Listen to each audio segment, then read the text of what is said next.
नमस्कार, न्यूज़ार के खास कार्यक्रम बीजेपी के योद्धा में आपका स्वागत है। मैं हूं देवेंद्र कुशवाहा। आज इस कार्यक्रम में बीजेपी के योद्धा में हम उन योद्धाओं के बारे में बात करेंगे जो लोकसभा चुनाव 2024 में बीजेपी ने चुनावी रणक्षेत्र में उतार दिया है। मध्य प्रदेश की अगर जो बात करें तो यहाँ पर 29 लोकसभा की सीटें हैं और 29 में से 24 लोकसभा सीटों पर अपने योद्धाओं को उतार दिया है, चुनाव मैदान में उतार दिया है। ये कौन कौन से योद्धा हैं और किस क्षेत्र से उतारे गए हैं, आइए ग्राफिक के माध्यम से उस पर नजर डाल लेते हैं। ये जो योद्धा हैं आप देख सकते हैं कि ये महत्वपूर्ण, ये जो योद्धा हैं मंडला से फग्गन सिंह कुलस्ते चुनाव मैदान में हैं। नर्मदापुरम से दर्शन सिंह चौधरी चुनाव मैदान में हैं। आपको बता दें विदिशा से शिवराज सिंह चौहान पूर्व मुख्यमंत्री मध्य प्रदेश, आप सभी जानते हैं। और भोपाल से आलोक शर्मा जो पिछला विधानसभा चुनाव भी लड़े थे लेकिन वो यहां से सफल नहीं हो पाए। देवास से महेंद्र सिंह सोलंकी चुनाव मैदान में हैं और मंदसौर से सुधीर गुप्ता चुनाव मैदान में हैं। मध्य प्रदेश के ये योद्धा जिन पर रतलाम से अनीता नागर सिंह चौहान चुनाव मैदान में हैं। और आपको बताएं मंडला से फग्गन सिंह कुलस्ते चुनाव मैदान में है। नर्मदापुरम से दर्शन सिंह चौधरी चुनाव मैदान में है। ये वो नाम है। विदिशा से शिवराज सिंह चौहान चुनाव मैदान में है। तो इस तरह से अगर जो कहा जाए कि लगातार अगर जो ये देखा जाए कि बस 5 लोकसभा की सीटें और रह गई हैं मध्य प्रदेश में जिनमें बीजेपी अपने योद्धा को चुनाव मैदान में उतारना शेष है और जल्दी ही इस नामों की घोषणा कर दी जाएगी। बीजेपी की कल पहली लिस्ट जारी हुई थी, माफ कीजिएगा, बीजेपी की जो लिस्ट जारी हुई थी पहली, उसमें 195 नाम थे जिनमें मध्य प्रदेश की 29 लोकसभा सीटों में से 24 जो लोकसभा की सीटें हैं उन पर प्रत्याशियों के नाम की घोषणा की गई है। कुछ महत्वपूर्ण प्रत्याशियों के नामों की जो घोषणा की गई है उनमें उनके हम सियासी सफर के बारे में आज जिक्र करेंगे। शिवराज सिंह चौहान को विदिशा से उतारा गया है चुनाव मैदान में। और आपको बता दें कि आलोक शर्मा को भोपाल लोकसभा सीट से चुनाव मैदान में उतारा गया है। भोपाल से पहले इनके राजनीतिक सफर के बारे में बता दें कि भोपाल लोकसभा सीट से ये आलोक शर्मा प्रत्याशी हैं। आलोक शर्मा को आप देख सकते हैं तस्वीरों में, आप यहां पर आलोक शर्मा ये भोपाल के चर्चित नेता हैं। पूर्व सीएम शिवराज सिंह चौहान के करीबी माने जाते हैं और टिकट इनको मिला है, शायद इसका कारण भी यही हो। 2015 से 2020 तक भोपाल के महापौर रहे हैं। इनका राजनीतिक सफर है। संगठन और पार्टी के शीर्ष नेताओं की ये पसंद है और पसंद है। भोपाल लोकसभा सीट पर 35 सालों से लगातार यहां पर बीजेपी जीत रही है। 1989 में बीजेपी से सुशील चंद्र वर्मा जीते थे। इस लोकसभा सीट की हम बारे में बात कर रहे हैं। 1991 में बीजेपी से सुशील चंद्र वर्मा जीते थे। और अगर जो बात करें अब अगले लोकसभा चुनाव की 1996 में हुआ था, बीजेपी से फिर सुशील चंद्र वर्मा यहां से जीते थे। अब 1998 में बीजेपी से फिर सुशील चंद्र वर्मा ने जीत हासिल की थी। 1999 की बात करें तो यहां से उमा भारती ने अपनी जीत दर्ज की थी, वो भी बीजेपी से थी। यानी कि बीजेपी 2004 में कैलाश जोशी यहां पर चुनाव जीते थे। ये तमाम हम बातें आपको बता रहे हैं। इस लोकसभा सीट की 2009 में कैलाश जोशी जीते। उसके बाद 2014 में जो चुनाव हुआ था उसमें आलोक संजर चुनाव जीते थे। ये लगातार हम आपको बता रहे हैं। 2019 में प्रज्ञा ठाकुर, यानी कि इससे पहले वाले चुनाव में प्रज्ञा ठाकुर चुनाव जीती थी। तो कुल मिलाकर के ये देखा जा सकता है भोपाल से लोकसभा सीट से बीजेपी प्रत्याशी जो है आलोक शर्मा अब इसके बाद हम ग्राफ के बारे में चर्चा करेंगे। 2019 के लोकसभा चुनाव में किसकी क्या कितने प्रतिशत वोट मिले थे, ग्राफ के माध्यम से हम आपको दिखा रहे हैं। आपको बीजेपी 61.54% और कांग्रेस जो है, कांग्रेस दिख रही है 35.63% और बीएसपी तीसरे नंबर पर है, यहाँ 0.80% यहाँ पर देखा जा सकता है। आप देखिए, ये लोकसभा क्षेत्र भोपाल है। 2019 लोकसभा चुनाव के जो परिणाम है इस ग्राफ के माध्यम से हम आपको दिखा रहे हैं। 61.54% बीजेपी, 35.63% कांग्रेस और बीएसपी जो है 0.80%। ये है यहाँ की स्थिति। अब हम रुख करेंगे अपने मेहमानों की तरफ, और यही आंकड़े हैं हम जो अभी आपको दिखाए हैं। लोकसभा चुनाव 2019 की ये तस्वीर। अब हम बात करेंगे अपने मेहमान से। हमारे साथ वरिष्ठ पत्रकार रमेश शर्मा जी जुड़ चुके हैं। बहुत बहुत स्वागत है आपका हमारे इस कार्यक्रम में। रमेश शर्मा जी वरिष्ठ पत्रकार हैं आप, और हमारी उम्मीदें आपसे बहुत ज़्यादा हो जाती हैं। जब आप जुड़ते हैं तो मन प्रसन्न हो जाता है कि ज़्यादा से ज़्यादा हम अपनी जानकारी जो है दर्शकों को दे पाएंगे। रमेश शर्मा जी, जैसे कि अभी ग्राफिक्स के माध्यम से हमने देखा कि लगातार बीजेपी जीत रही है। अगर जो कहा जाए कि 35 सालों से लगातार यहाँ पर जीत दर्ज कर रही है, लेकिन ये ग्राफिक्स जो हमने दिखाए हैं, ये ग्राफिक्स जो टीवी चैनल पे चल रहे हैं हम दोनों के बीच में, उसमें एक चीज ये है कि हमने गौर किया है कि बीजेपी का वोट प्रतिशत बढ़ रहा है और कांग्रेस का वोट प्रतिशत जो है वो कहीं ना कहीं बढ़ता हुआ दिख रहा है। भले ही सीट जो है उनको ये नहीं आ पाई है।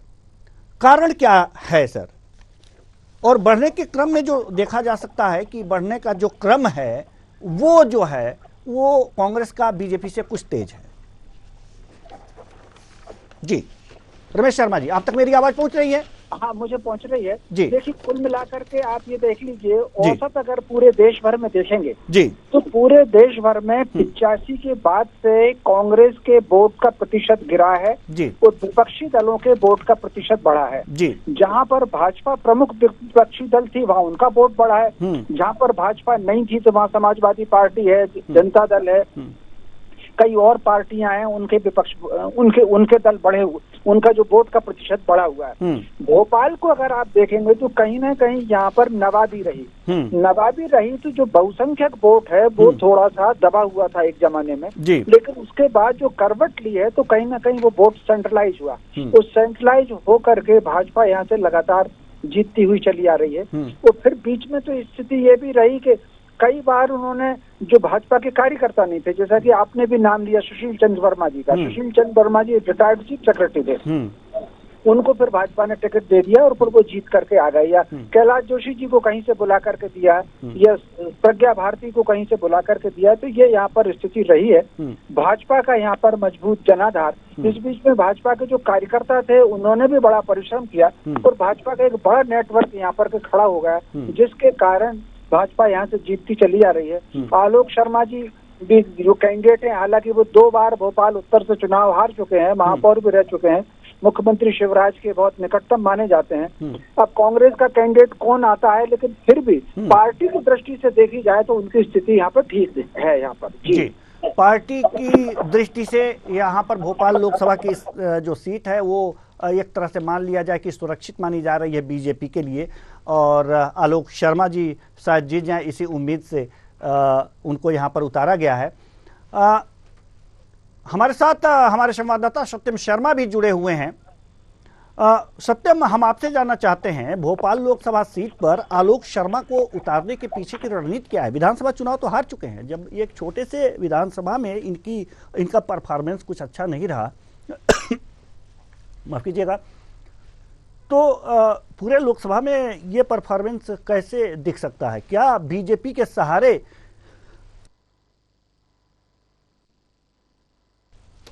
देखिए जी पर विधान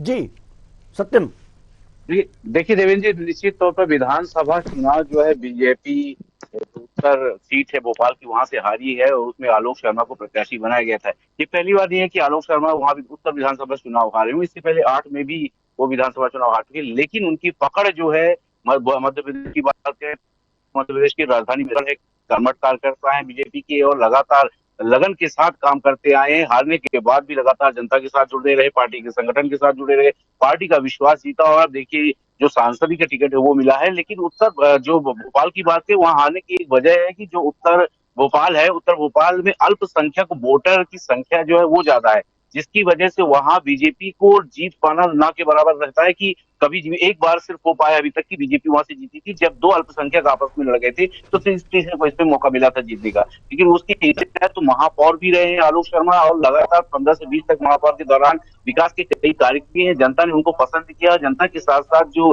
शिवराज सिंह चौहान है उनके भी करीबी माने जाते हैं, तो ऐसे में शिवराज सिंह चौहान और संगठन के चहेते माने जाते हैं, जिससे उनको टिकट मिला है। और देखिए अगर भोपाल लोकसभा की बात करें तो 35 वर्षों से लगातार भोपाल में बीजेपी का ही कब्जा रहा है। चाहे सुनील वर्मा की बात करें, जैसा आपने बात की थी पहले की 4 बार से वो लगातार लोकसभा सांसद रहे। उसके बाद जो है उमा भारती, कैलाश जोशी, प्रज्ञा सिंह ठाकुर और उससे पहले आलोक संजर, सबको ये जो विधानसभा भोपाल है, लोकसभा भोपाल है, वहां से जीत आसान हो जाती है। किसी भी लोकसभा में कोई भी प्रत्याशी उतरे होना बीजेपी की जीत होती है। तो वही आलोक शर्मा जो है वो इस बार प्रत्याशी बने हैं, उनकी भी जीत संभवतः है पक्की, क्योंकि अभी ये देखना होगा कि कांग्रेस इस पर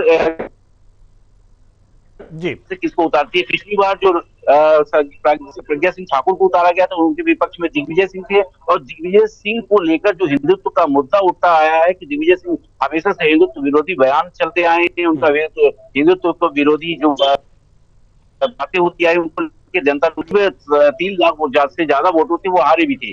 तो अब देखिए आलोक शर्मा भी आए हैं, हिंदुत्व का एक जो है चेहरा माना जाता है, अच्छी खासी बातें करते हैं, हिंदुत्व को लेकर बातें करते हैं, जनता के विकास की बातें करते हैं, भोपाल के विकास की बात करते हैं। तो कहीं ना कहीं संगठन ने देखा कि आलोक शर्मा हारने के बाद भी लगातार लगे रहे, जब महापौर थे तब इन्होंने विकास के काम किए, भोपाल को सजाने संवारने और जिस तरह से फैसिलिटीज होनी चाहिए एक राजधानी में उसके तहत उनको संगठन ने प्रमुखता दी। जो शिवराज सिंह चौहान की जो उनकी निकटता है उन्होंने प्रमुखता दी। ऐसे में एक बार फिर से शीर्ष नेतृत्व ने आलोक शर्मा पर विश्वास जताया है 2 बार विधानसभा हारने के बाद भी। मैंने पहले बताया विधानसभा हारने की रीजन है कि वहाँ उत्तर जो भोपाल है वहां से अल्पसंख्यक समुदाय ज्यादा है और वही निर्णायक भूमिका निभाते हैं। हालांकि कई बार ये जब दूसरे भी चुनाव लड़ते हैं तो आलोक शर्मा वहां पे मदद करते हैं। बीजेपी का कोई भी प्रत्याशी हो तो आलोक शर्मा की ये नीति रही कि बीजेपी की कार्यकर्ता की तरह काम करे और लगातार जो प्रत्याशी रहे पहले भी उनके समर्थन में वो अपनी जगह उधर से आते भी हैं, उत्तर भोपाल से, तो अपने समर्थकों से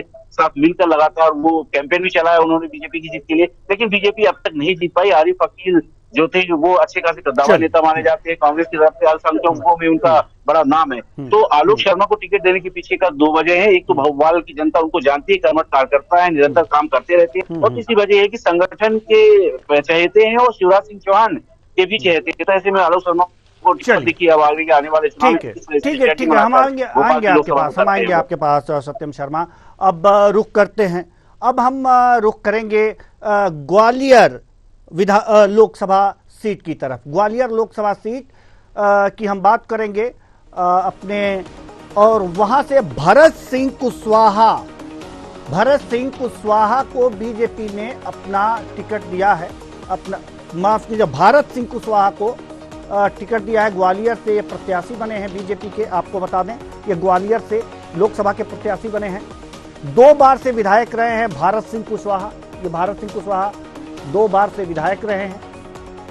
2013 के चुनाव में जीते थे बीजेपी के भारत सिंह कुशवाहा। 2013 के चुनाव में इन्होंने जीत दर्ज की थी। 2018 के ग्वालियर ग्रामीण से भारत सिंह कुशवाहा चुनाव जीते थे, यानी कि विधानसभा का ये चुनाव जीते थे। 2023 के विधानसभा चुनाव में इनको हार का सामना करना पड़ा है।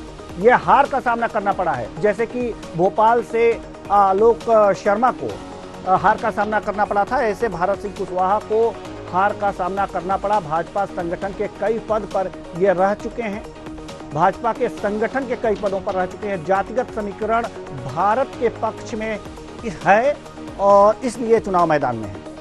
यानी कि कुशवाहा समाज का। अब 8 विधानसभाओं में से 5 विधानसभा में कुशवाहा समाज का बाहुल्य है और ये स्थितियां हैं। अब ग्वालियर से लोकसभा प्रत्याशी हैं, तो ये सारी स्थितियां हैं। अब हम थोड़ा सा ग्राफ पे भी नजर डालेंगे कि पिछले लोकसभा चुनाव 2019 में इस सीट की क्या स्थिति रही है, यानी कि ग्वालियर सीट की क्या स्थिति रही है। ये ग्वालियर सीट की जो स्थिति है इसके बारे में हम आपको बता दें। यहाँ बीजेपी 52.44% वोट पाई है और कांग्रेस 40.16%। यहीं बीएसपी तीसरे स्थान पर रही है, इसको 3.74% वोट मिला है, वोट हासिल हुआ है। यानी कि यहाँ पर बीजेपी 52, एक बार फिर बता दें, पिछले लोकसभा चुनाव में यहाँ पर बीजेपी 52.44%, कांग्रेस 40.16% और बीएसपी 3.74% वोट हासिल की है। अब आपको मैं यहाँ के प्रत्याशियों के बारे में बता दूं कि विवेक नारायण सेजवलकर यहाँ बीजेपी से थे 2019 में, जिन्होंने जीत दर्ज की थी। और अशोक सिंह यहाँ से जो थे ये कांग्रेस से प्रत्याशी थे, जिनको हार का सामना करना पड़ा था। इनको 40.16% वोट मिले थे। तो और बीएसपी से ममता सिंह कुशवाहा थी, जिनको 3.74% वोट मिले थे। तो ये जो है स्थितियां हैं ये 2019 लोकसभा चुनाव की। अब रुख करेंगे हम अपने वरिष्ठ पत्रकार रमेश शर्मा जी की तरफ। ग्वालियर की जहां तक बात अगर जो हम करें, ग्वालियर की अगर जो हम बात करते हैं तो एक चीज सामने आता है कुशवाहा समाज का। कुशवाहा समाज, जैसा कि 5 विधानसभाओं में, 8 विधानसभा कुल है इन लोकसभा सीट में, 5 विधानसभाओं में कुशवाहा समाज का बाहुल्य है।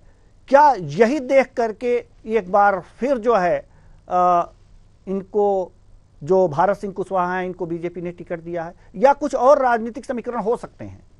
रमेश शर्मा जी। दोनों बातें हैं।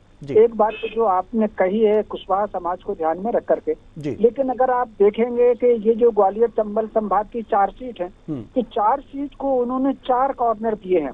कुशवाहा जी, ये जो ग्वालियर के संवाददाता है, ग्वालियर के जो उम्मीदवार हैं वो और मुरैना के उम्मीदवार, ये दोनों नरेंद्र सिंह जी तोमर के बहुत विश्वस्त हैं, दोनों कार्यकर्ता हैं। ऊपर दोनों में जो एडजस्टमेंट भाजपा ने किया है, एक उन्होंने सामान्य वर्ग को दिया है, तोमर राजपूत को दिया है, और दूसरा कुशवाहा ओबीसी से दिया है। वो भिंड की चूंकि सुरक्षित सीट है, तो इन तीनों सीटों पर एक पर एससी हो गया, एक पर ठाकुर हो गया और एक पर कुशवाहा के साथ ओबीसी भी एडजस्ट हो गया। इसके साथ साथ क्योंकि नरेंद्र सिंह कुशवाहा के समर्थक है तो वो भी इसमें एडजस्ट हो गया। तो भाजपा ने जो इस बार टिकट बांटे हैं उसमें से क्षेत्र में जो जातीय समीकरण है उसको ध्यान में रखा है। वो वरिष्ठ नेताओं की पसंद, जैसा कि हम लोगों ने चर्चा की है कि भोपाल और होशंगाबाद का टिकट जो है वो शिवराज सिंह चौहान जी की पसंद का है, तो ठीक उसी प्रकार ये नरेंद्र सिंह जी तोमर की पसंद के ये टिकट है। तो ये जो है इस बात को भी ध्यान में रख करके कुशवाहा जी को टिकट मिला है। लेकिन एक चीज, विवेक नारायण जो हैं सेजवलकर, ये सांसद थे 2019 के चुनाव में, इन्हें विजय मिली थी, इनका टिकट क्यों काटा गया है? कुछ खास कारण रहा है? देखिए, मोटे तौर पर भाजपा हमेशा कुछ नए प्रयोग करती है, तो और उन्होंने कितने नए लोगों के टिकट इस बार रोके हुए हैं। जिस तरीके से, जैसे मान लीजिए भोपाल का भी उन्होंने टिकट रोका है, विदिशा का भी टिकट रोका है वर्तमान का, जबलपुर का भी उन्होंने टिकट बदला है, तो धार का भी, जो रतलाम का भी टिकट बदला है। तो ये जो उन्होंने टिकट बदले हैं कई जगह पर, इसी तरीके से सेजवलकर जी का टिकट बदला है। और सेजवलकर जी का टिकट एक समय संघ के कोटे में रहा है।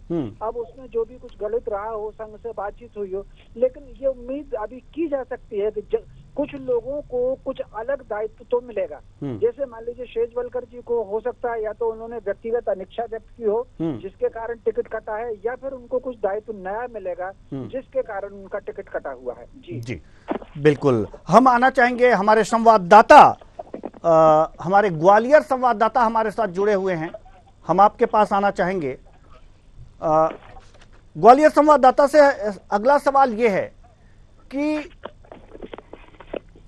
यहां पर ग्वालियर की इस समय के जो जातीय समीकरण है उसको देखते हुए तो कुशवाहा जी को यहां पर टिकट बीजेपी ने दे दिया, और क्या समीकरण बनते दिख रहे हैं वहां पर? जी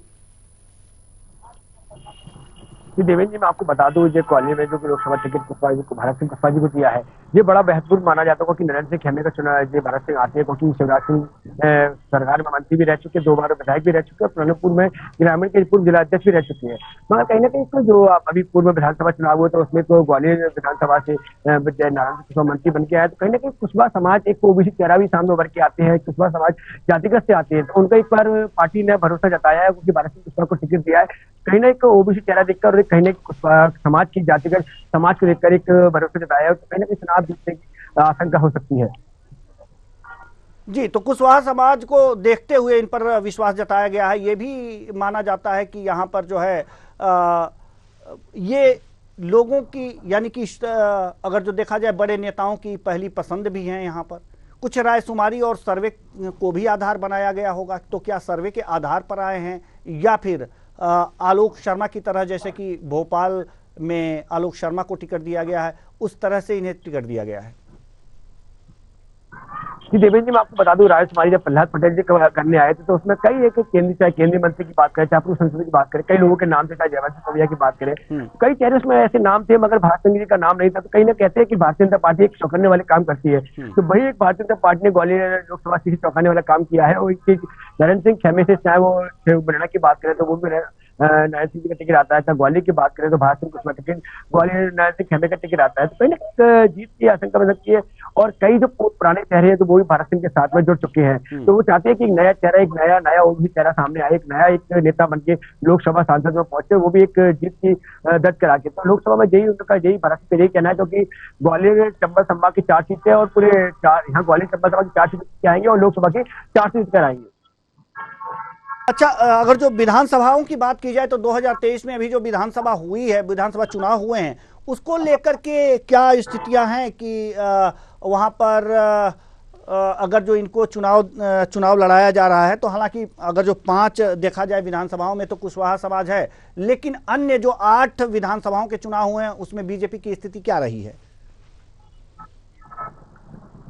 जी, मैं आपको बता दूं, क्योंकि जो आपने सवाल किया है, क्योंकि जातिगत की बात की है, चाहे भारत सिंह की बात की है, मैं आपको बता दूं, भारत सिंह ने चुनाव जो विधानसभा लड़ा था तो उसमें कहीं ना कहीं जीत तो दर्ज हो चुकी थी, मगर कहीं ना कहीं गुटबाजी के कारण उन्होंने हार दर्ज की है।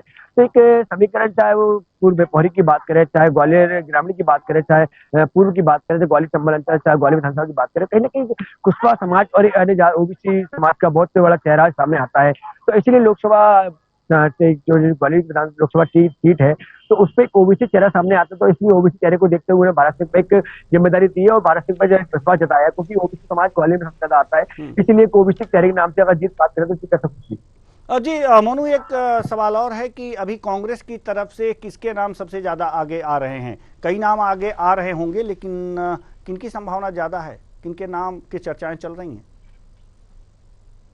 जी, मैं आपको बता दूं, क्योंकि गाली की जो आपने सवाल किया है, क्योंकि रायशुमारी में अभी जो नाम आ रहे हैं इन्हीं की विधानसभा से जो गवर्नमेंट जिनसे ये ताप सिंह गुजर से जो हारे हैं उन्हीं के नाम सामने आ रहे हैं, क्योंकि उन्हें कांग्रेस पार्टी ने एक सामने कहा है कि रायशुमारी में, क्योंकि ताप सिंह गुजर का नाम भी सामने आ रहा है, क्योंकि अन्य कई नेता है, चाहे वो वर्तमान विधायक सतीश सिकरवार की बात करें, उनके भाई भी नीतीश सिकरवार, उनकी भी चर्चाओं में नाम सामने आ रहा है, क्योंकि कहीं ना कहीं सामने जब लिस्ट सामने आएगी तो इसलिए उसका मालूम पड़ेगा। क्योंकि अभी जो बात है, क्योंकि रायशुमारी में तो लोकसभा कांग्रेस पार्टी से ताप सिंह जो वर्तमान विधायक है उनका नाम सामने आ रहा है।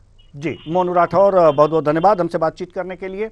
अब हम रुख करना चाहेंगे अपने जो बीजेपी के जो प्रमुख योद्धा हैं खजुराहो सीट की, और मध्य प्रदेश बीजेपी के प्रदेश अध्यक्ष हैं वीडी शर्मा, इनको टिकट दिया गया है खजुराहो से। तो सबसे पहले खजुराहो के बात करें तो इसमें वीडी शर्मा के बारे में कुछ जान लेते हैं। सभी जानते भी हैं, लोकसभा प्रत्याशी वीडी शर्मा यहाँ पर खजुराहो से तय किए गए हैं ये नाम, और 1987 में इन्होंने ABVP से ये जुड़े थे। 1987 में 2001 से 2007 तक ABVP के राज्य संगठन सचिव रहे हैं।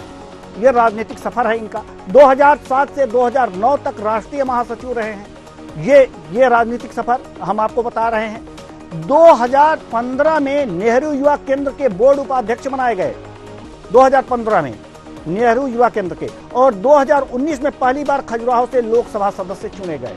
यानी कि इन्होंने 2019 में, यानी कि पिछली लोकसभा चुनाव में इसी सीट से इन्होंने चुनाव लड़ा और जीत दर्ज की लोकसभा के सदस्य बनकर गए और अब फिर रिपीट हुए हैं। ये फिर रिपीट हुए हैं। 2019 की स्थिति के बारे में थोड़ी सी हम जानकारी दे देंगे अपने दर्शकों को, किस पार्टी को कितने मत मिले ग्राफ के माध्यम से। कि अब ये ग्राफ देखिए, लोकसभा चुनाव 2019 लोकसभा क्षेत्र खजुराहो, बीजेपी को 64.49% और कांग्रेस को 25.34%, बीएसपी 3.19% पर है। 3.91, यानी कि 3 पार्टियों के हम दे रहे हैं मत प्रतिशत, एक बीजेपी, दूसरा कांग्रेस और तीसरी बीएसपी। यानी कि अधिकांश जगहों पर लोकसभा चुनाव में हो या विधानसभा चुनाव में हो, बीएसपी तीसरे नंबर पर रही है अधिकांश सीटों पर। तो ये क्या स्थिति इस ग्राफ के माध्यम से आप समझ सकते हैं कि कांग्रेस और बीजेपी के वोटों में कितना अंतर है, कितना अंतर देखा जा रहा है यहां पर। अगर जो बात करें 2019 की, तो बीजेपी से विष्णुदत्त शर्मा यानी कि वीडी शर्मा जो रिपीट किए गए हैं, इनको 64.49% वोट मिले थे, यानी बीजेपी को इतने वोट मिले थे। और कविता सिंह ये भारतीय राष्ट्रीय कांग्रेस यानी कि आईएनसी यानी कांग्रेस से इनको 25.34% वोट मिले थे, दूसरे नंबर पर रही। वहीं अगर जो बात करें, यहां पर हम एक बार अपने दर्शकों को बताना चाहेंगे कि यहां थोड़ी सी हम ये ग्राफ में थोड़ा सा हम क्षमा चाहेंगे कि यहां सपा होना चाहिए था खजुराहो में, बीएसपी की जगह सपा तीसरे नंबर पर थी, बीएसपी की जगह सपा तीसरे नंबर पर है। हम क्षमा चाहेंगे अपने दर्शकों से कि ये चीजें ग्राफिक। तो अब हम बात करेंगे, सीधे अपने मेहमान के पास चलेंगे। तो हमारे रिपोर्टर जो हैं गोकर्ण साहू, ये भी हमारे साथ जुड़ चुके हैं। गोकर्ण, हम आपके पास आना चाहेंगे। गोकर्ण, ये एक सवाल उठता है, सवाल ये है कि यहां पर वीडी शर्मा को दोहराया गया है और जो वोट प्रतिशत था, जो वोट प्रतिशत हमने अभी दर्शकों को दिखाया है, उसमें बीजेपी 64 और कांग्रेस को 25.34%। जातीय समीकरण वहां के क्या हैं? वहां पर जैसे देखा जाए तो जातीय समीकरण तो कुछ खास नजर नहीं आता है, लेकिन जो विष्णुदत्त शर्मा जी हैं, जब से इन्होंने भाजपा की प्रदेश अध्यक्ष की कमान संभाली है और साथ में 2019 में लगभग 5 लाख मतों से लोकसभा सीट पर अपनी जीत हासिल की है, तब से जो इनकी जनता के बीच में पहुंच है, बहुत आम आदमी की पहचान रही है। इनको हर जगह अगर देखा जाए तो गली चौबारे में देखा जा सकता है, लोगों के से संवाद करते हुए देखा जा सकता है, जिसके चलते इनकी लोकप्रियता काफी अच्छी है। और इस कारण से कहीं ना कहीं आला पार्टी प्रत्याशी है, क्या बोलते कार्यकर्ता सदस्यों ने या आला हाईकमान ने इनको फिर से लोकसभा सीट के लिए दोहराया है। जी बिल्कुल। एक सवाल और आपसे हम लेना चाहेंगे कि कांग्रेस से किसका नाम आगे चल रहा है कि किन्हें सीट में यहां पर चुनाव लड़ाया जा सकता है वीडी शर्मा के खिलाफ? अभी देखने में जिस तरह से जानकारी सामने आई है, तो इससे पता चल रहा है कि जो खजुराहो लोकसभा सीट है सपा गठबंधन में चली गई है। इस कारण से वहां कांग्रेस से ऐसा कोई नाम सामने नहीं आ रहा है फिलहाल में। अब उस पर काफी चर्चा का दौर जारी है और जल्द से जल्द इस पर नाम उजागर होंगे। अभी फिलहाल में ऐसी कोई जानकारी नहीं कि कौन प्रत्याशी 2024 में लोकसभा सीट खजुराहो से लड़ेगा। चलिए ठीक है। हमारे साथ वरिष्ठ पत्रकार रमेश शर्मा जी भी मौजूद हैं और इनसे ही जान लेते हैं। जैसा कि अभी हमारे संवाददाता ने बताया कि इस बार ऐसा लगता है कि सपा से गठबंधन के बाद ये जो सीट है खजुराहो की, वो सपा के पाले में गई है, जो जिनको पिछले लोकसभा चुनाव में 3.19% वोट मिले थे। अगर ये गठबंधन हो जाता है और 25 और 3 का ये रेशियो है, क्या कुछ समीकरण बन सकते हैं? क्या कुछ कठिनाइयां हो सकती हैं? वैसे तो प्रतिशत देखने से तो लगता नहीं है कि ज्यादा कुछ कठिनाई आएगी। जी जी रमेश शर्मा जी, रमेश शर्मा जी, आप तक मेरी आवाज आ रही है? जी आ रही है जी। जी सवाल आपसे ये था कि अभी जैसे कि हमारे संवाददाता गोकर्ण साहू ने ये बताया है कि खजुराहो लोकसभा सीट को अगर जो देखा जाए तो ये कांग्रेस और सपा के गठबंधन में यानी कि इंडी गठबंधन में जा सकता है और सपा के खाते में जा सकती है। ऐसे में अगर जो यहाँ गठबंधन दिखता है तो सपा को 3.19% ही यहाँ पर वोट मिले हैं और 25.34%, जबकि अगर जो 2019 की बात हम कर रहे हैं बीजेपी का देखा जाए तो 64.49% वोट यहां पर हासिल हुए हैं। तो बहुत ज्यादा कठिनाई तो फिर वीडी शर्मा को नहीं आनी चाहिए इस हिसाब से। नहीं, निश्चित रूप से खजुराहो में वीडी शर्मा जी को कोई कठिनाई नहीं होगी, क्योंकि यहाँ पर जिस तरीके से उत्तर प्रदेश में जो गठबंधन हुआ है कांग्रेस का और सपा का, तो वो मध्य प्रदेश में 2 सीट मांग रहे थे। तो 2 सीट में उनके जो पसंद की जो सीट थी, उनकी पसंद की सीट मुरैना उनकी पसंद की सीट थी। अब जो भी फिर बातचीत हुई हो, आगे चल करके एक सीट छोड़ना थी उनके लिए नाम मात्र हुई, तो वो खजुराहो कांग्रेस संभावना ये है कि खजुराहो सीट को छोड़ देगी।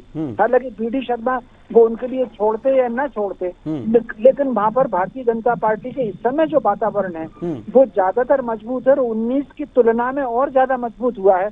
कांग्रेस के कई बड़े नेता खजुराहो में इस बीच में इस विधानसभा चुनाव में भाजपा में आ गए हैं। अगर 19 की तुलना में जो 64% वोट है उसमें से अगर थोड़ा बहुत भले चाहे 0.1% की वृद्धि हो, अगर वृद्धि हो जाए तो आश्चर्य नहीं होना चाहिए। जी बिल्कुल। अब हम रुख करेंगे जबलपुर लोकसभा सीट की तरफ। जबलपुर लोकसभा सीट में कौन प्रत्याशी हैं इनके बारे में भी हम आपको बताते हैं और इनके राजनीतिक सफर के भी बारे में हम आपको बता रहे हैं। जबलपुर में कौन है इस समय, तो ये जबलपुर में लोकसभा सीट के प्रत्याशी हैं आशीष दुबे जी। आशीष दुबे जी जबलपुर लोकसभा सीट से प्रत्याशी बनाए गए हैं। 1990 में राजनीति में सक्रिय हुए थे। 1990 में राजनीति में सक्रिय हुए थे। ये आप देख सकते हैं 2000 में भाजयुमो यानी कि भारतीय जनता युवा मोर्चा के जिला मंत्री बने हैं। ये 2000 की बात है। 2007 से 2010 तक भारतीय जनता युवा मोर्चा के जिलाध्यक्ष रहे हैं आशीष दुबे जी और 5 साल तक ये लगातार जिलाध्यक्ष रहे हैं। 5 साल तक आशीष दुबे जी का राजनीतिक सफर हम आपको बता रहे हैं। 2016 में प्रदेश कार्य समिति के सदस्य चुने गए थे। ये प्रदेश कार्य समिति के सदस्य चुने गए थे। 2021 से प्रदेश मंत्री बने। 2021 में इनका राजनीतिक यानी कि सियासी सफर संगठन में सक्रियता के अलावा बड़े किसान नेता हैं, यानी कि किसानों में इनकी ज्यादा पैठ है। अब ग्राफिक्स की तरफ हम रुख करेंगे। ये ग्राफ की तरफ हम रुख करेंगे। ये आपको लोकसभा चुनाव 2019 के ग्राफ हम लगातार आपको दिखा रहे हैं हर सीट के। बीजेपी 65.41%, कांग्रेस 29.42% और बीएसपी यहां पर 1.03% पर है। तो माफ कीजिएगा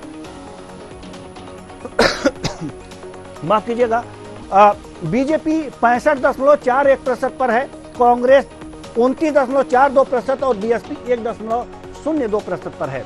ये पुराने जो 2019 के लोकसभा चुनाव में जिस पार्टी को जितने मत मिले थे उसके हम ग्राफ आपको दिखा रहे हैं। अब हम आते हैं अपने मेहमान के पास, जो हमारे साथ वरिष्ठ पत्रकार रमेश शर्मा जी जुड़े हुए हैं और हमारे साथ आदर्श भाटिया जो हमारी संवाददाता हैं जबलपुर से, ये हमारे साथ जुड़ी हुई हैं। सबसे बड़ी बात यह है कि यहां पर जो वोटों का प्रतिशत है देखा जा रहा है, जो पिछले लोकसभा चुनाव का अगर जो हम देखें, जो वोटों का प्रतिशत था बीजेपी को काफी ज्यादा वोट प्रतिशत मिले हैं, 65.41%। अगर जो ग्राफ हम दिखा पाए तो फिर एक बार हम इस स्क्रीन पर दिखाएंगे। 65.41% और 9.07% की वृद्धि हो गई है।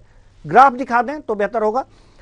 तो 65.41% रमेश शर्मा जी, और इसमें 9.04% की वृद्धि देखी गई है पिछले लोकसभा चुनाव से, यानी कि 2014 के बाद 2014 से 2019 में जो लोकसभा चुनाव हुआ था उसमें 9.07% की वृद्धि हुई है यहां पर। और अगर जो देखा जाए यहीं कांग्रेस की तो माइनस में गया है, ये घटा है परसेंटेज और घटकर 29.42% आ गया है। ये स्थितियां हैं, ये स्थिति है तो सबसे पहले हम आपसे ये जानना चाहेंगे रमेश शर्मा जी कि ये लगातार इस लोकसभा चुनाव में जबलपुर में ये जो मत प्रतिशत बढ़े थे, इसके कारण क्या रहे होंगे? देखिए, मोटे तौर पर जैसा कि मैंने सबसे पहले कहा था कि कांग्रेस के मत प्रतिशत घट रहे हैं।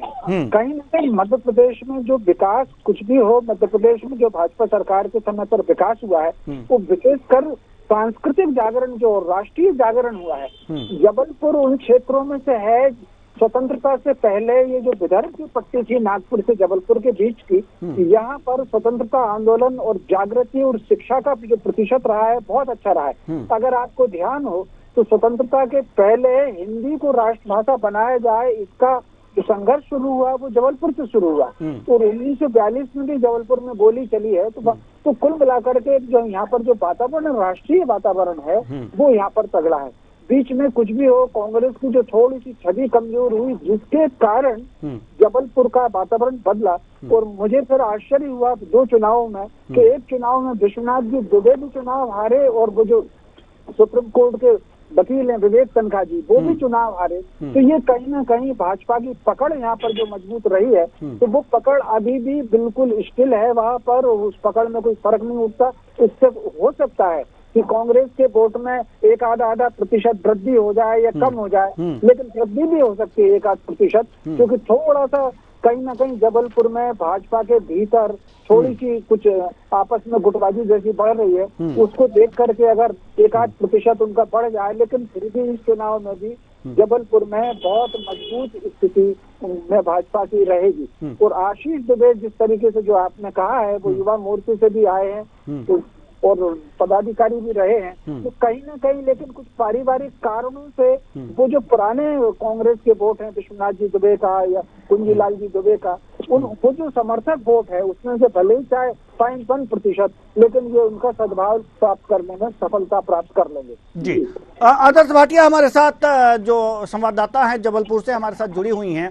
आदर्श भाटिया, जैसे इस समय अगर जो देखा जाए तो आशीष दुबे जी को यहाँ से टिकट मिला है, बीजेपी ने अपना प्रत्याशी बनाया है जबलपुर से। सवाल आपसे यह है कि यहाँ पर बीजेपी से राकेश सिंह जो सांसद थे, इनका टिकट काट करके आशीष दुबे को दिया गया है, कारण क्या रहा?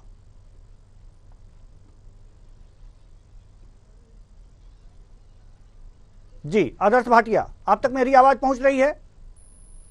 चलिए, आदर्श भाटिया तक हमारी आवाज जो नहीं पहुंच पा रही है, तो इसका जवाब हम हमारे साथ वरिष्ठ पत्रकार रमेश शर्मा जी जो मध्य प्रदेश की राजनीति की गहरी जानकारी रखते हैं, हम इनसे लेना चाहेंगे। रमेश शर्मा जी, ये राकेश सिंह जी का जो टिकट कटा है, इनके जगह पर आशीष दुबे जी को टिकट मिला है, इसके कारण क्या रहे होंगे? तौर पर इसके कारण हम लोकल कारण, तो जो एक छोटा सा कारण लोकल कारण है, कहीं ना कहीं इनको लेकर के जो भाजपा के राष्ट्रीय अध्यक्ष हैं नड्डा जी, उनकी ससुराल जबलपुर में है। तो जबलपुर में वो जो जयश्री बनर्जी का परिवार था वो कहीं ना कहीं थोड़ा सा इनसे थोड़ी सी उससे दूरी है। तो दूसरा चूंकि उन्होंने मध्य प्रदेश भर में जाति समीकरण भी देखे हैं, तो राकेश सिंह चूंकि क्षत्रिय समाज से सामान्य वर्ग से आते थे, तो ब्राह्मणों को जो 4-5 टिकट उनको देना थे, तो वो उस आधार पर भी यहाँ पर जबलपुर में चूंकि ब्राह्मणों का वोट बहुत तगड़ा वोट है, तो उस जातिगत समीकरण को ध्यान में रख करके, मध्य प्रदेश के संतुलन को ध्यान में रख करके भी आशीष का चयन हुआ है। जी बिल्कुल। आदर्श भाटिया हमारे साथ जुड़ी हुई हैं। आदर्श भाटिया, मेरी आवाज आप तक पहुंच रही है? जी देवेंद्र जी, आदर्श भाटिया, जैसा कि अभी आशीष दुबे जी को तो बीजेपी ने वहां से अपना प्रत्याशी, अपना योद्धा उतार दिया है चुनाव मैदान में, चुनाव के रण में, लेकिन कांग्रेस का नाम, कांग्रेस में भी नामों की लिस्ट चल रही होगी, किसका नाम रेस में सबसे आगे है? और अभी कांग्रेस की अगर मैं बात करूं तो वहां होड़ लगी हुई है कि किसको भी उतारा जाएगा। अभी इस मामले में कुछ भी क्लियर नहीं बताया जा सकता है कि कांग्रेस जो है लोकसभा चुनाव के लिए जबलपुर से अपने किस प्रत्याशी को उतारेगी, ये अभी बिल्कुल भी नहीं बोला जा सकता है, क्योंकि आप जानते हैं कि जब जैसे ही चुनाव आते हैं या कोई ऐसा होता है जिस समय प्रत्याशी को उतारने की बात आती है, जनता कुछ और सोचती है और जो हमारी जो क्या बोलना चाहिए हमारी जो पार्टी है वो किसी अन्य प्रत्याशी को उतार देती है। तो हम अभी सिर्फ अनुमान लगा सकते हैं कि जो हमारा प्रत्याशी होगा या जनता, आम जनता जो सोचती है प्रत्याशी कौन होगा, पर ये जहाँ जब तक नाम डिक्लेयर नहीं हो जाता तब तक हम कुछ क्लियर नहीं बोल सकते हैं कि कांग्रेस जो है किस प्रत्याशी को लोकसभा चुनाव के लिए जबलपुर से उतारेगी। जी, जैसा कि आदर्श भाटिया, आप महिला हैं और विधानसभा चुनाव में लाडली बहना का बड़ा जोर शोर से ये प्रचार हुआ था और उससे पार्टी को काफी लाभ हुआ था, तो क्या लोकसभा चुनाव में भी ये कहा जाए कि इस सीट पर जो है महिला लाडली बहना का कुछ असर दिखेगा? देखिए, बहनाओं का जो लाडली बहनाओं का जो उन्होंने योजना निकाली थी विधानसभा चुनाव में, तो इसका बहुत जोर शोर था। और जिस तरीके से बहनों को विश्वास था कि उनके शिवराज सिंह चौहान भाई जो हैं या भांजियों को उम्मीद थी कि उनके जो मामा जी हैं वो दोबारा उनका चेहरा सामने आएगा, वो नहीं आ पाया चेहरा सामने। तो कहीं ना कहीं देखा जा सकता है कि महिलाओं को भी इस चीज से समझ में आ गया है कि ये सिर्फ जो राजनीति करी गई है, ये जो योजना निकाली गई है सिर्फ राजनीति के लिए की गई है। अब लोकसभा चुनाव में इसका क्या असर होता है वो तो आने वाले समय में ही हम बता सकते हैं। हालांकि महिलाओं को जब योजना दी जा रही है 1250 रुपए की जो उनको राशि दी जा रही है वो अभी भी दी जा रही है। मोहन यादव जो हमारे मुख्यमंत्री बने हैं उनके आने के कार्यकाल के आने के बाद भी उनको ये राशि समय पे पहुंचाई जा रही है। फिलहाल जनता का ये कहना है, महिलाओं का ये कहना है कि ये राशि तब तक तो जरूर आएगी उनके खाते में जब तक लोकसभा चुनाव नहीं हो जाते। अब जब लोकसभा चुनाव हो जाते हैं उसके बाद अगर ये राशि बंद होती है तो ये एक बहुत बड़ा मुद्दा सामने आ जाएगा कि ये जो जनता को या महिलाओं को प्रलोभन दिया गया है ये सिर्फ चुनाव के लिए दिया गया है। तो अभी तो फिलहाल महिलाओं के बीच में यही है कि जब तक लोकसभा चुनाव होने हैं और इनका रिजल्ट नहीं आ जाता, जब तक हमारे सेंट्रल में हमारी सरकार नहीं बन जाती तब तक तो उनको ये लाभ मिलेगा। आगे क्या होता है ये सब तो चुनाव के बाद ही देखा जाएगा। जी बिल्कुल, आगे क्या होता है चुनाव के बाद ही देखा जाएगा, लेकिन चुनाव के पहले भी बहुत कुछ देखना है। आप नजरें जरूर बनाए रखिएगा। बहुत बहुत धन्यवाद आदर्श भाटिया हमसे बातचीत करने के लिए। अब हम रुक करेंगे अगले लोकसभा क्षेत्र की ओर, अगले योद्धा की ओर, और उस योद्धा से आप लोग परिचित हैं। विदिशा की अगर जो बात करें तो यहाँ से पूर्व सीएम शिवराज सिंह चौहान चुनाव मैदान में हैं। इनके राजनीतिक सफर के बारे में तो लगभग सभी जानते होंगे, लेकिन हम एक बार फिर आपकी याद ताजा किए देते हैं। विदिशा से लोकसभा प्रत्याशी बनाए गए हैं शिवराज सिंह चौहान, और आपको बता दें कि इनका ये जो सियासी सफर है 1977 से 1978 में अखिल भारतीय विद्यार्थी परिषद के संगठन मंत्री बने थे। सियासी सफर ये पहला।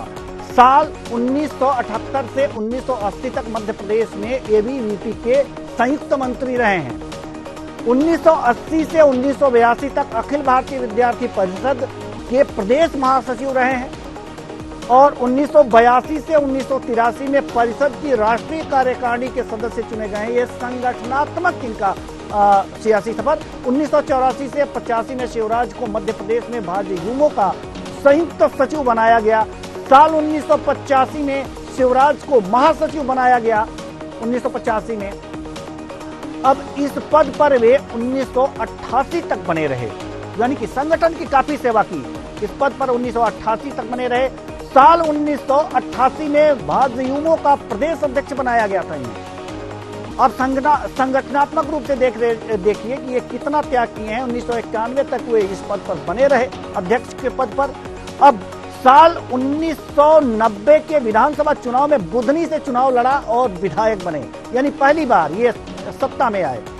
96 में 11वें लोकसभा चुनाव के दौरान फिर विदिशा से जीत दर्ज की और आज फिर विदिशा से ही प्रत्याशी। 98 में वह विदिशा से ही तीसरी बार सांसद चुने गए, तीसरी बार फिर विदिशा से ही इन्हें टिकट मिला है। साल 1999 में 13वें लोकसभा चुनाव के दौरान शिवराज चौथी बार सांसद बने, चौथी बार। और 2004 में हुए 14वें लोकसभा चुनाव के दौरान शिवराज 5वीं बार सांसद चुने गए। ये इनका सियासी सफर हम लगातार आपको दिखा रहे हैं। 2005 में शिवराज सिंह चौहान को प्रदेश भाजपा का अध्यक्ष बनाया गया, यानी कि ये अध्यक्ष पद पर भी रहे। संगठनात्मक दृष्टि से देखा जाए तो 29 नवंबर 2005 को शिवराज पहली बार मध्य प्रदेश के मुख्यमंत्री बने। 2005 आप ध्यान दीजिएगा, 2005 में पहली बार मुख्यमंत्री बने। अगले ही साल उन्होंने बुधनी विधानसभा क्षेत्र से उपचुनाव लड़ा और पुनः जीत दर्ज की बुधनी से। आप ये देख सकते हैं।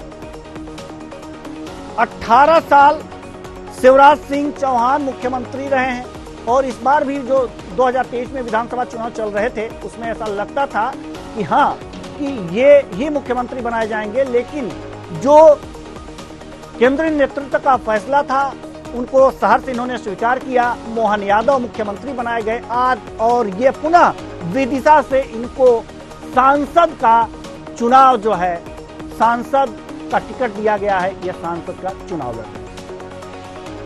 अब हम ग्राफ देखते हैं 2019 का विदिशा का। ये बीजेपी 68.23%, कांग्रेस 27.99% और बीएसपी यहां पर तीसरे स्थान पर है, इसे 1.15% वोट मिले हैं, 1.17% वोट मिले हैं। लोकसभा चुनाव 2019 लोकसभा क्षेत्र विदिशा पार्टियों को कितने प्रतिशत मत मिले, तो बीजेपी को एक बार फिर बता दें 68.23%, कांग्रेस को 27.99% और बीएसपी को 1.15% वोट मिले हैं। यानी काफी अंतर आप देख सकते हैं, 68 और 27। अगर इसे 67 कहें तो और इसे 28 कर दें तो गलत नहीं होगा। बहुत ज्यादा अंतर है वोटों में बहुत ज्यादा अंतर देखा जा रहा है।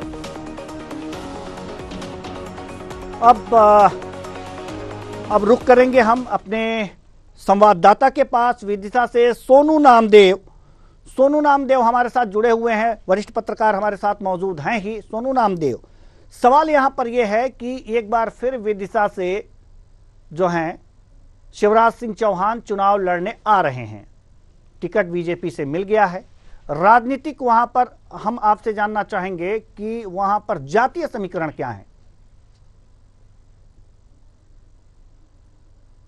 जी बिल्कुल देवेंद्र जी, मैं आपको दरअसल पूर्व मुख्यमंत्री जो शिवराज सिंह चौहान पहले भी 4 बार यहाँ विदिशा संसदीय क्षेत्र से सांसद रह चुके हैं और इसके बाद वो 18 साल मुख्यमंत्री रहे हैं।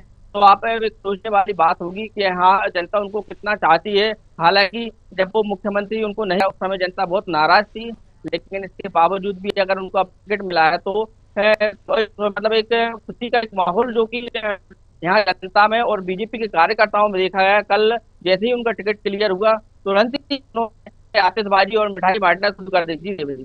जी, यानी कि पहले ही उन्हें जीता हुआ माना जा रहा है। जी, हमारे साथ वरिष्ठ पत्रकार रमेश शर्मा जी भी मौजूद हैं। रमेश शर्मा जी, हम आपके पास आना चाहेंगे और विदिशा से शिवराज सिंह चौहान को टिकट दिया गया है। हम इसके राजनीतिक समीकरण के बारे में तो आपसे सवाल नहीं करेंगे, लेकिन एक बात जानना चाहेंगे, क्या इनको यहाँ से लगातार ये जीते भी हैं, 5 बार सांसद रहे हैं, तो विदिशा से ये चुनाव लड़े हैं और जीते हैं, तो इस बार भी अगर जो दिया जाए तो इनके लिए कहा जा सकता है कि यह सीट जो है आसानी से जीतने वाली सीट है और आसानी से जीत सकते हैं। क्या बीजेपी इनके बारे में कुछ बड़ा सोच रही है?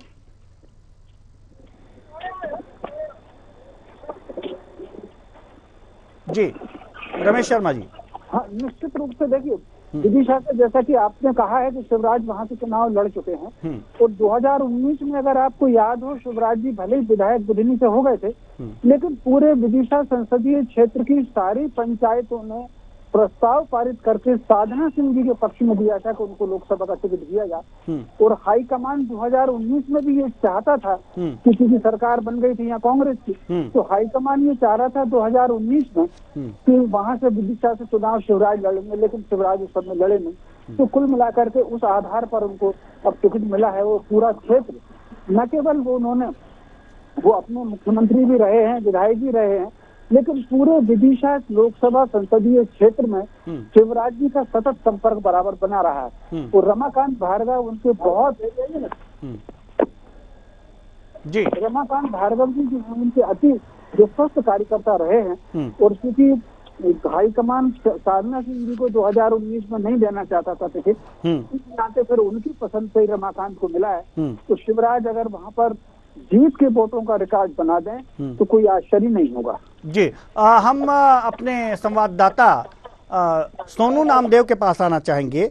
रमाकांत भार्गव का यहाँ पर टिकट कटा है और उनकी जगह पर शिवराज सिंह चौहान को दिया गया है। टिकट कटने का कारण क्या रहा है कि ये पूर्व मुख्यमंत्री यहाँ से लड़ते रहे हैं, इसलिए इनको यहाँ पर से टिकट दे दिया गया? या कुछ और कारण? मात्र 2% वोट ज्यादा प्राप्त किए हैं 2019 में रमाकांत भार्गव जी। जी सोनू नामदेव। बिल्कुल देवेंद्र जी, रमाकांत भार्गव जी, बिल्कुल देवेंद्र जी, मैं आपको बता दूं, जो रमाकांत भार्गव जी हैं उनको संसद का जो टिकट मिला था उस समय, तो उनके कार्यकाल में यहाँ विदिशा में ऐसा कोई विकास कार्य या कोई ऐसी मतलब जो जानकारियां के हिसाब से माना जाए तो वो कोई उन्होंने यहाँ पे किया हो या वो क्या मिलने जुलने आते हो, तो ऐसी कोई सी बैठक तक उन्होंने, एक सरकारी बैठक तक जो होती है वो तक बैठक उन्होंने, तो यहाँ की जनता जो है, जो सांसद जो कि रमाकांत भार्गव है उनको भूल चुके हैं। और कई बार उन्होंने उनको याद करने के लिए उनको गुमशुदगी के पोस्टर भी लगाए गए थे सांसदों के, कांग्रेस द्वारा, जो कि क्योंकि सांसद यहाँ विदिशा आते ही नहीं थे। और अब जो एक बार अभी जो आए हैं, जो कि कुछ भूमि पूजन उन्होंने किया है यहाँ पे, लेकिन उनको सोचने वाली बात है, काल में उनको यही का एक कारण रहा कि उनको टिकट, जो कि उनका टिकट काटा गया है। जी, तो यही कारण रहा है कि उनका टिकट काटा गया है। तो कुल मिलाकर के ये देखना चाहेंगे हम कि जो भी प्रत्याशी बीजेपी ने चुनाव मैदान में उतारे हैं वो बड़े ही ठोस प्रत्याशी हैं, और पिछला अगर जो रिकॉर्ड देखा जाए तो ये रिकॉर्ड बताता है कि अगर आगे भी इस तरह से जारी रहा तो वास्तव में फिर एक बार कांग्रेस क्लीन स्वीप हो सकती है। तो कुल मिलाकर के अगर जो देखा जाए कि अभी और भी इस कार्यक्रम में हम लगातार इन प्रत्याशियों के बारे में हम आपको बताते रहेंगे। बहुत बहुत धन्यवाद रमेश शर्मा जी, आपका हमसे बातचीत करने के लिए। सोनू नामदेव, आपका भी हमसे बातचीत करने के लिए। तो कुल मिलाकर के देखा जा सकता है कि जो भी प्रत्याशी उतारे जा रहे हैं बीजेपी के द्वारा, वो वास्तव में एक तरह से ये कहा जा सकता है जो बीजेपी के योद्धा हैं वो बहुत ही अच्छी तरह से अपने रण क्षेत्र में युद्ध करने में माहिर हैं। लेकिन अब देखना यह होगा कि कांग्रेस जो अपने योद्धाओं को चुनाव मैदान में, चुनाव के रण में उतारेगी, वो कितने पारंगत होंगे। और लड़ाई जो लगातार हम ग्राफ के माध्यम से दिखा रहे थे आपको, तो इसका कारण यह था कि उस बीजेपी और कांग्रेस के वोट प्रतिशत यानी कि मत प्रतिशत में काफी अंतर है, और कितना कवर कर पाएगी अगर जो अगले यानी कि 2024 का लोकसभा चुनाव है उसमें कितना कवर कर पाएगी, ये बहुत ही सोचने वाली बात है। क्योंकि कोई वेव नहीं है, कोई लहर नहीं है, एक 64 पर है, एक 27 पर है। तो ये इस तरह से ये कहा जा सकता है कि ये बड़ा ही कांग्रेस के लिए कठिन फिलहाल दिख रहा है। लेकिन उनके भी प्रत्याशी आ जाएं और फिर देखा जाए कि आखिर क्या होता है। तो बीजेपी के योद्धा में अब तक के लिए बस इतना ही। मुझे दीजिए इजाजत। नमस्कार।